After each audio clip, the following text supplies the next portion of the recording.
Bien le bonjour. Tu t'es peut-être déjà posé la question suivante.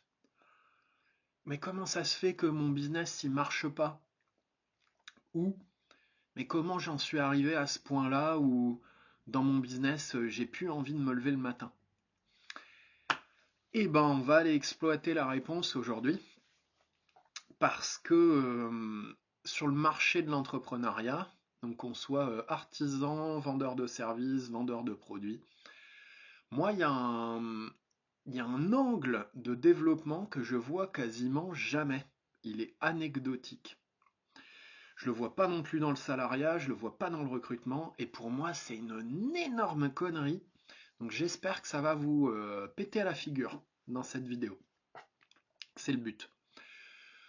La raison pour laquelle ton business ça marche pas, pour laquelle ton offre personne l'achète, personne n'en veut pour le moment, t'as pas assez de clients, t'as du mal à convaincre, etc. La première raison pour laquelle ça marche pas, c'est que tu te fais chier, tu t'emmerdes, tu t'ennuies, tu t'éclates pas dans ce que tu proposes. Toi-même, t'es là, hein, je vends tel truc, hein, mais je fais tel truc. Ah, mais au secours, tu t'emmerdes. Le moteur numéro un d'un humain, ni d'un entrepreneur, ni d'un adulte, ni d'un salarié, ni d'un artisan, ni de ce que tu veux, le moteur numéro un d'un humain, c'est le désir, c'est le plaisir, c'est kiffer, c'est s'éclater, c'est se régaler, c'est oh putain, ça va être trop bien ce truc-là et tout. C'est ça le moteur. Et en fait, on vit dans une société où le vrai plaisir, c'est tabou. Les faux plaisirs de société, du genre du sexe superficiel, des trucs comme ça c'est pas tabou, hein. La société de consommation, acheter le dernier aspirateur, la dernière BWM, pour pas citer de marque. Ça, c'est pas tabou. Mais ça, c'est de la merde, ça. T'as vu que quand tu les as achetés, au bout d'une semaine, c'est 4 roues et un volant. T'en as plus grand chose à foutre. Niveau bonheur, en fait, t'es déjà habitué. Ça, c'est pas du plaisir et du désir. Sauf pour les personnes qui adorent conduire et par exemple qui adorent conduire de manière sportive et compagnie, pour qui là ça peut être un gros kiff et qui aiment bien aller sur circuit. Parce que sur la route, tu peux pas rouler comme tu veux, donc c'est pas rigolo. Ouais, pour ces gens-là, ça peut être un gros kiff, ouais. Franchement, il y en a combien parmi tous ceux qui achètent ça? Bah, il n'y en a pas beaucoup. Donc, le plaisir, c'est tabou. Tous les entrepreneurs, vous nous faites chier. Putain, vous nous faites chier. Vous êtes là toujours avec le sens et avec l'utilité des choses. Ah, mais je fais tel truc parce que ça a du sens pour les autres, parce que ça va changer le monde et machin. Alors, les ricains, c'est les number one là-dessus, storytelling. Tout ce qu'ils font, c'est pour avoir le plus gros impact possible et révolutionner le monde et tout. La vraie raison que tu t'avoues pas, la vraie raison, c'est que tu fais les choses pour toi. Tu fais les choses pour ton plaisir. Tu fais les choses parce que ça te fait kiffer. Et c'est tout. Si en plus ça peut servir aux autres, si en plus les gens ils te disent merci, si en plus il y a des gens qui disent ça a changé ma vie, génial! Mais c'est pas ça ton intention première. Ça c'est un mensonge qui circule beaucoup trop. Il circule tellement qu'on force tous les entrepreneurs à partir du besoin du marché et du besoin des clients, et puis du coup de trouver une solution à ces besoins. Et attention, il faut surtout bien trouver une niche ultra spécialisée pour faire ça. Ah, je suis déjà mort, tu vois, rien que de le dire. C'est pas comme ça que ça marche, c'est pas vrai. Le truc qui marche, c'est tu pars d'un truc qui toi te régale, te fait kiffer, t'émoustille, te fait mouiller la culotte. Tu joues avec ça, tu l'approfondis, tu kiffes. C'est vraiment un jeu, c'est un délire. Tu te régales. Et seulement à la fin, tu passes un coup de vernis au spray et tu le marketes pour que ça parle à des gens et que ça puisse aider à des problématiques des gens et compagnie. Ça, c'est le vernis. C'est à la dernière heure, t'as fait une sculpture pendant 3 mois, t'as déliré avec ça, t'as kiffé, ça t'a obsédé, c'était passionnant, t'avais même plus envie de manger, t'avais envie de sculpter et tout. À la fin, quand ta sculpture est finie, tu prends la bombe de spray vernis et tu la vernis. Ça, c'est l'entrepreneuriat pour connecter avec les gens, pour leur dire en quoi ça pourrait être utile pour eux, qu'est-ce que ça pourrait changer dans leur vie. Voilà, il arrive à ce moment-là l'entrepreneuriat, c'est tout. Le reste, c'est du mensonge, c'est de la branlette en vrai. Sauf pour une catégorie d'entrepreneurs que je vais appeler classique, et on va y revenir. C'est les seuls pour qui ça marche. Quand je lis des interviews, des questionnements de reconversion, c'est la même merde. Excusez-moi, mais c'est la même merde. Je lis ah mais c'est un boulot qui avait pas assez de sens pour moi, il faut trouver du sens et machin. Oh, mais arrêtez avec le sens, putain. Quand il y a du sens, il n'y a pas de jouissance et c'est pas juste un jeu de mots. Quand il y a du sens, il n'y a pas de plaisir. C'est mental et organique émotionnel. C'est deux choses différentes. Ça peut pas être les deux en même temps. Soit c'est mental, soit c'est du feeling. Je rentre pas dans les détails, c'est pas le sujet de cette vidéo, mais si t'es à fond dans le feeling, tu peux pas être dans le mental. Si t'es à fond dans le mental, tu peux pas être dans le feeling. C'est structurel, c'est par définition. Si t'es à fond dans le sens, tu peux pas être dans le kiff. C'est juste impossible structurellement. Donc arrêtez avec votre sens, vos quêtes de sens, vos je sais pas quoi, et tournez-vous vers des quêtes de kiff, des quêtes de plaisir. C'est le véritable moteur humain. Maria Montessori, on n'a rien à foutre de Montessori, mais Maria Montessori, si elle fait jouer les gamins et elle les fait partir de leurs impulsions, de ce à quoi ils ont envie de jouer, c'est pas pour les gamins, hein. C'est juste qu'elle a capté que c'est le fonctionnement universel de n'importe quel être humain. On fait là où ça nous plaît, c'est tout. Et à partir de là où ça nous plaît, ça c'est le moteur. Euh, en, en- En développement personnel, parfois ils appellent ça l'étincelle ou la faim. Avoir faim. C'est le désir, ni plus ni moins, c'est putain, ça me fait envie. Ouah, j'ai l'eau à la bouche, putain, c'est trop bien et tout. Voilà. Ça, c'est le désir, c'est notre moteur. Derrière, derrière ce moteur, on va rencontrer des obstacles qu'on va avoir envie de solutionner parce qu'on est dans le kiff. On va rencontrer des peurs qu'on va avoir envie de dépasser parce qu'on est dans le kiff, etc., etc. Du coup, sur cette quête de vrai kiff, à partir de ce moteur de vrai kiff, déjà on a de l'énergie parce que quand on kiffe, on a une vraie énergie. Donc tous les problèmes d'énergie chronique et compagnie, c'est des problèmes de désir et des problèmes de souffrance non digérée. Mais le désir, il est beaucoup trop négligé.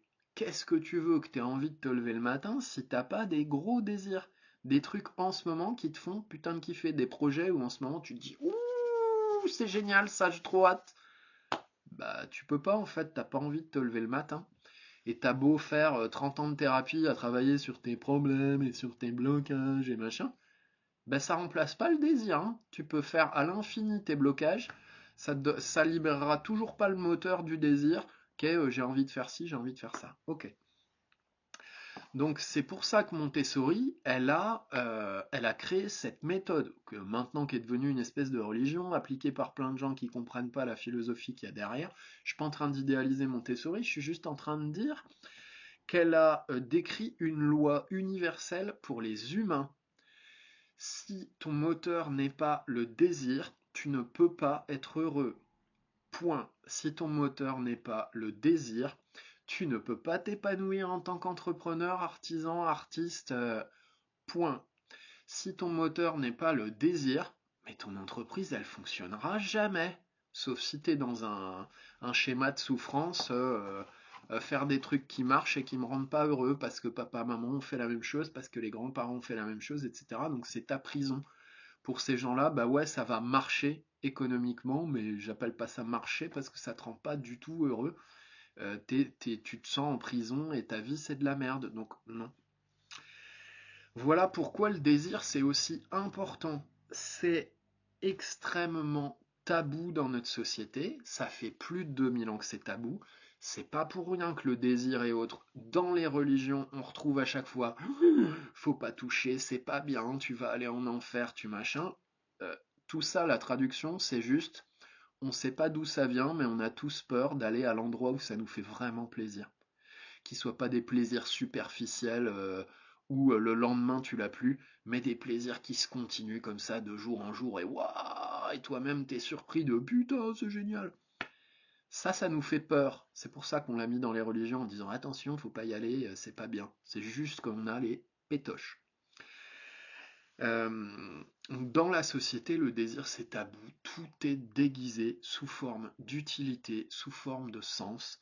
Désolé de te le dire, mais si t'es thérapeute, c'est parce que tu kiffes creuser la merde.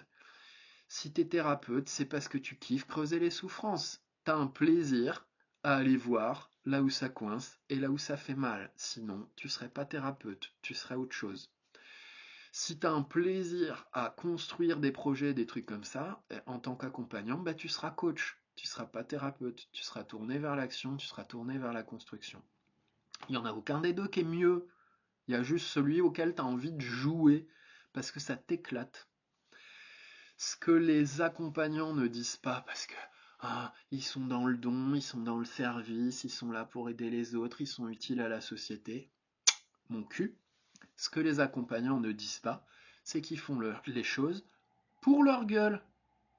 Tu fais thérapeute, parce que t'aimes bien aller creuser là où ça fait mal, et deux, parce que t'es en train de thérapiser tes trucs à toi aussi avec tes clients et tes patients, et qu'en fait, tu le fais pour toi, pour continuer de te guérir toi. Ça, est-ce que c'est assumé? Et le jour où t'es complètement guéri de ce truc-là, et où que t'as plus du tout envie de jouer à ça, bah t'es plus thérapeute, tu fais autre chose. T'as fini de secouer ton hochet, ton gros hochet, tu l'as fait pendant des années. T'as fait le tour de ton hochet, t'as envie d'un nouveau jouet, voilà. Euh, qui dans cette salle va se l'avouer? Qui va s'avouer? Qui fait de l'humanitaire pour sa gueule, pour ce que ça lui fait ressentir, et pas parce que c'est nécessaire, parce que le monde en a besoin. Oui, c'est bien. Continue de te cacher de ton désir, c'est super. Comme ça, tu auras la garantie que tu seras jamais heureux. Si moi je fais le métier que je fais, c'est parce que Bibi, ça le fait kiffer. Ça me fait kiffer. Pourquoi je suis spécialiste de l'inconscient? Parce que ça me fait délirer de me connecter aux gens et de sentir ce qui me vient. C'est juste pour ça. Ça me fait délirer pour le moment, je ne m'en lasse pas. Le jour où je m'en lasserai, bah, je ferai autre chose. Je ferai peut-être un métier manuel ou un autre métier où il n'y a aucun problème avec ça.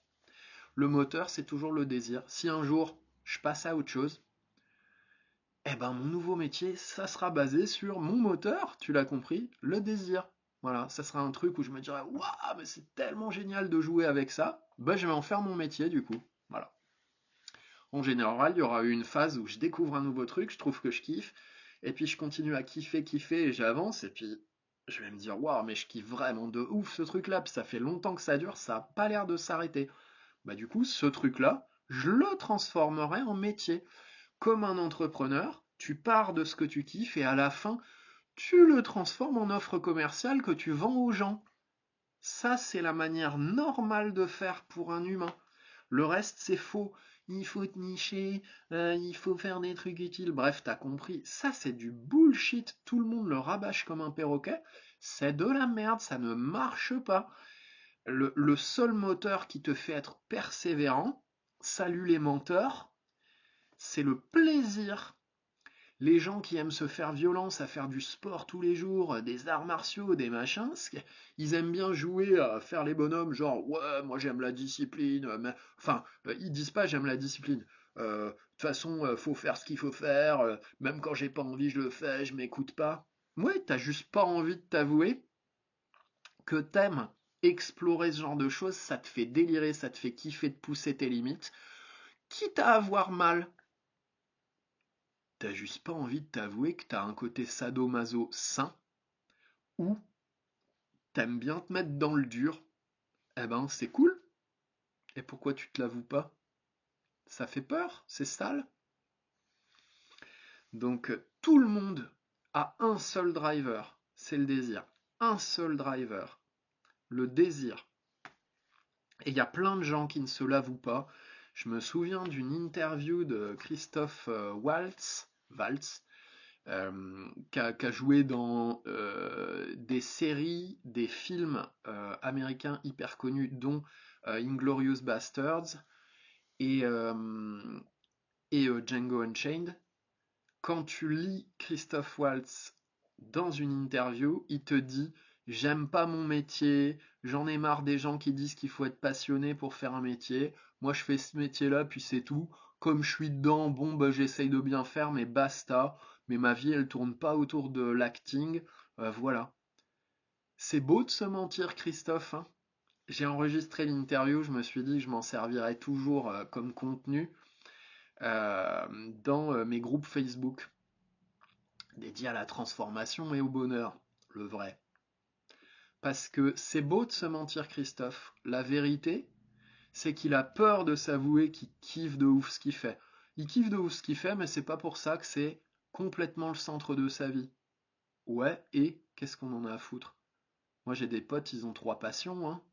L'art, le coaching et un art martial. Et alors, qu'est-ce qu'on en a à foutre? T'as trois passions, tu vas pas t'excuser de tes désirs. Faudra en avoir qu'un, ou faudra en avoir plus, ou t'es monomaniaque, ben c'est génial. T'es multimaniaque, et donc quoi? Où est le problème? Tant que tu kiffes, y a pas de problème. Donc, tu vois qu'il y a plein de gens qui se racontent des histoires pour ne surtout pas s'avouer l'ultime vérité qui est: je le fais parce que je kiffe, c'est tout. Ça peut encore être déguisé derrière des nécessités. Mon père, il déguise son gros kiff derrière une nécessité. Ouais, mais j'avais pas le choix, j'ai commencé à travailler à 14 ans et puis j'ai appris ça et du coup j'ai continué. Oui, oui, oui, bullshit. La vérité, c'est que t'as fait exactement ce que t'aimes. Après, ça t'a fait peur de le mettre plus au bon endroit. Ça t'a fait peur de le transformer en métier, donc tu l'as fait en hobby très sérieux, semi-pro. Ok, ça c'est la vérité. Euh, T'aurais été multimilliardaire de naissance, bah t'aurais fait ça, évidemment que t'aurais fait ça. Lui, c'était la construction de maisons. Bah évidemment que t'aurais construit des baraques même si t'en avais pas besoin. Pourquoi? Parce que ça te fait kiffer, ça sert à rien. Et ça te sert à rien dans ta vie.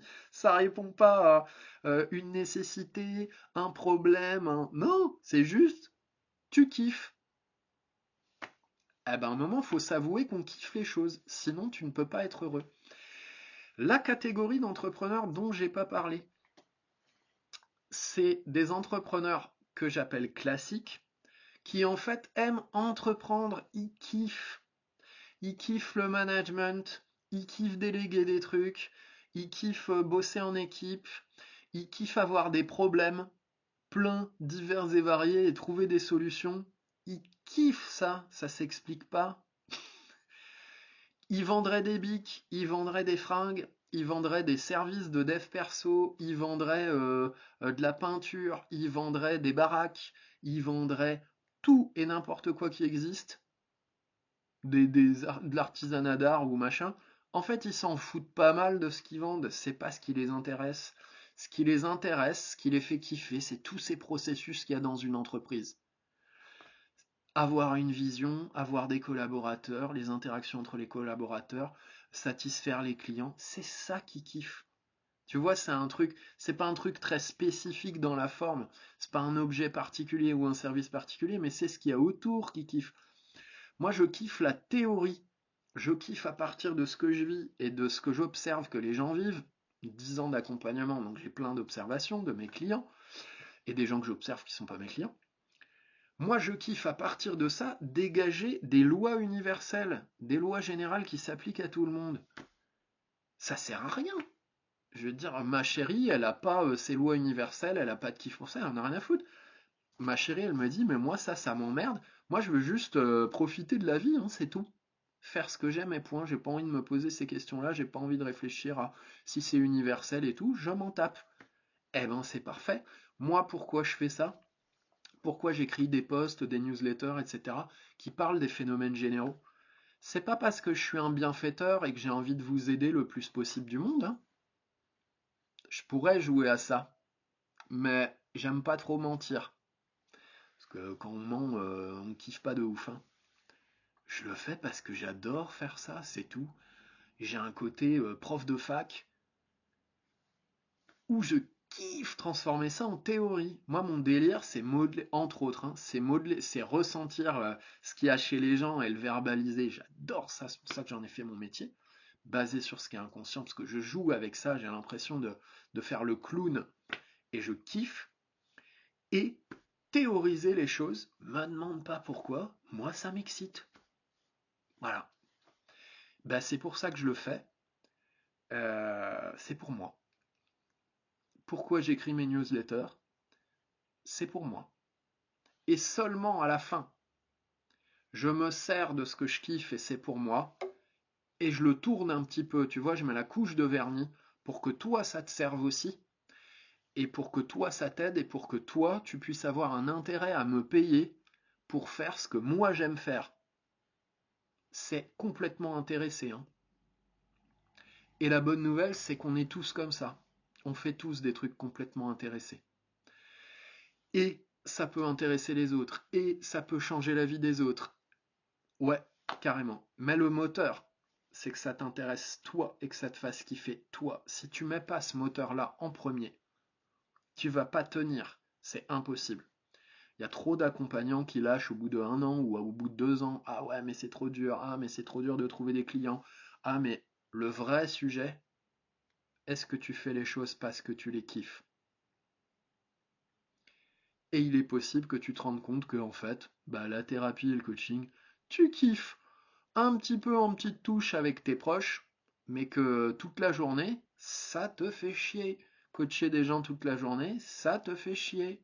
Toute la journée, ou 20 heures par semaine, ou 25 heures, tu vois, mais en tout cas un volume. Bah en fait, ça, tu kiffes pas plus de ouf. Faut pas transformer en métier un truc que tu kiffes pas de ouf. Et au contraire, un truc que tu kiffes de ouf, putain, mais please, please, si tu veux être heureux, mais bordel, transforme-le en métier, putain, fais-toi de la thune avec ça. C'est encore plus kiffant. Non seulement tu fais ce que t'aimes, mais en plus tu te prends une douche de billets, et après tu t'amuses encore plus avec tes billets, parce que tu fais plein de trucs qui n'ont rien à voir avec cette activité-là. Enfin, voilà, merci. Ça, c'est le fonctionnement normal de l'humain. On est dans une telle société où dès que ça renvoie vraiment à soi sans filtre, ça fait peur, qu'on a inventé tout plein de faux sujets à mettre autour pour être sûr de ne pas aller voir ça parce qu'on est persuadé que être soi-même c'est égoïste, s'amuser c'est égoïste. C'est juste de la connerie tout ça. Donc on invente des faux trucs altruistes, des nanas. Et après tu regardes la société, regarde les gens, hein, partout. Partout dans la rue, dans les commerces, dans les entreprises, tes clients, toi, machin. Franchement, regarde ce qui se passe. Tout le monde se fait chier. Tout le monde se fait chier. T'as l'impression que tout le monde va crever d'ennui, quoi. Bah voilà. C'est un jeu, hein. On peut jouer à crever d'ennui, mais on n'est pas obligé. Donc intéresse-toi au sujet du désir, au sujet du kiff, mets-le en priorité. Donc si je prends les étapes pour en faire un business, ou pour, à partir de là où tu en es dans ton business, faire qui prospère et qui marche. Étape numéro 1, le moteur, c'est le désir. C'est le seul moteur. C'est le désir. Le reste, c'est des menteurs. C'est le seul moteur, mais ça leur fait trop peur de se l'avouer, donc ils inventent un autre moteur. Je le fais parce qu'il faut le faire, parce que je suis un bonhomme, parce que c'est utile. Mon cul. Tu le fais parce que t'aimes ça. Point. Assume. Moteur, désir. Deuxième étape, à partir de ce moteur de désir, fais ce que t'aimes, fais ce que t'aimes, fais ce que t'aimes, explore. Le fond, tu peux l'aimer, la forme, tu peux te chercher. Teste des formes. Par exemple, un client qui aime écrire, ouais, mais je ne sais pas trop comment et sous quel format et sur quelle plateforme. Écris. Ça vient après. Après, tu testes. Tiens, écris sur TikTok. Tiens, écris sur LinkedIn. Tiens, écris sur Facebook. Tiens, écris des lettres papier et envoie-les aux gens. Tiens, écris des affiches et puis colle-les dans la rue. Écris une newsletter et personne ne sait qu'elle existe. Mais au bout d'un moment, tu diras, ben voilà, j'ai écrit ci, ça, écris un blog. Bref, écris. T'aimes écrire? Écris et joue avec les formes, teste un blog, teste machin, jusqu'à trouver une forme que tu kiffes autant que écrire. C'est-à-dire écrire sous cette forme-là, ça te fait délirer. Ça, c'est la deuxième étape. Troisième étape, une fois que c'est assez robuste ça, c'est-à-dire une fois que tu vois que tu kiffes, ça passe pas le kiff. Il est là, il reste. Là, regarde comment tu peux transformer ça en offre commerciale, en service. Comment tu peux te servir de ton moteur et de ton kiff et de ce que tu aimes explorer en ce moment, c'est toujours en ce moment ce que tu aimes explorer, un jour ça peut passer à autre chose, ce que tu aimes en ce moment, regarde comment tu peux le vendre pour que ça soit utile à quelqu'un. Là c'est l'endroit où il faut mettre du sens et de l'utilité. Une fois que c'est fait, transforme-le en offre, c'est très simple, c'est-à-dire un tarif, une promesse, euh, un format pédagogique et un nom. Et puis après, l'étape d'après, c'est visibilité, communication et vente, c'est-à-dire setting, closing. Voilà le chemin normal, si tu veux que les choses passent bien. Tout ce que t'aimes, tout ce que t'aimes et que tu remarques que t'aimes encore et que waouh, ça s'explique pas, tu peux le transformer en machine à cash. Il y a des compétences à acquérir, c'est-à-dire le vernis entrepreneurial, une fois qu'on est à la troisième étape, puis la quatrième, ces vernis-là, ça s'apprend, c'est des compétences qui s'apprennent, etc. Mais t'auras beau faire, je vois trop de gens là-dessus, t'auras beau faire toutes les formations entrepreneuriales que tu veux, les incubateurs, les trucs, les bidules, si le moteur, c'est pas le désir, si l'étape 2, à partir du moteur du désir, c'est pas un désir consistant et joué dans plein de sens et compagnie, mais c'est mort. Tu y arriveras jamais. Tu n'y arriveras jamais. Point. Eh bien, la bonne journée. Tu me diras ce que t'en penses dans les commentaires, où t'en es, si t'as des questions. Les gros bisous.